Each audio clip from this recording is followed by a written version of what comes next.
Qalamaa fi irsaasii. Qalamaa fi irsaasiin gaaf tokko wal dhabanii baay'ee walitti taaranii jechaan wal dhaqqabanii. Qalamni akkas jedhee irsaasitti arrabse aarsuuf osoo abaaru koflaan ishii gaggabse. Gogeettii dhiigan qabne qarruu qoraan ibiddaa naan morkuuf itti fattaasiin xaroo nafa idda. Anaan dorgomuuf jettee yoon arroobutittiif ta'a qaamaan mirguu dadhabnaan yaadaan waraqaa jiiftaa.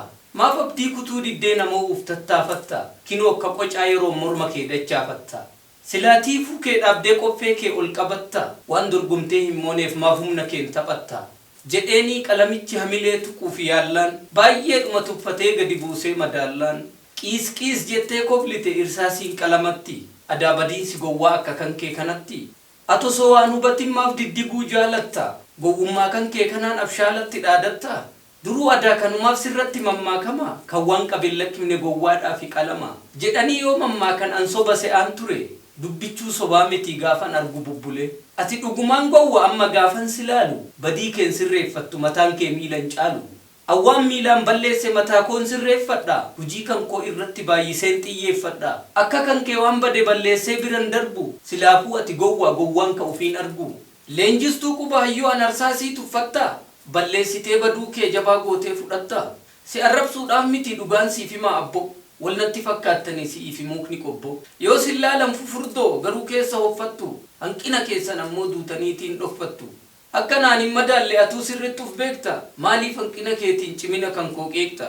Qaamni koo xinnaatullee keessa koottu guddaadha sarbaan koo qallatullee sammuun koottu furdaadha. Ufaaroomsaa adeema uf qaree qara ba'a. Uf madaalee sossa'u uf ga'ee nama ga'a. Ati immoo mee uf laali mee dhaabbu uf madaali.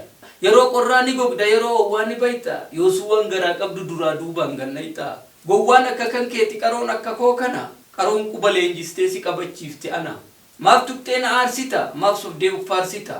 Diddigaa jechuun suma dogoggorri kee kuma hujiin keetis faalama umriin kee torbaan lama. Jennaan qalamni gaddee baay'ee rifatee na'e. Dhiifama irsaasii koo natuu dubbiin si ga'e. Ati hanqina koo baay'ee osoo beektuu dhoksite osoo ittiin nanqeeqinan gaharraa obsite.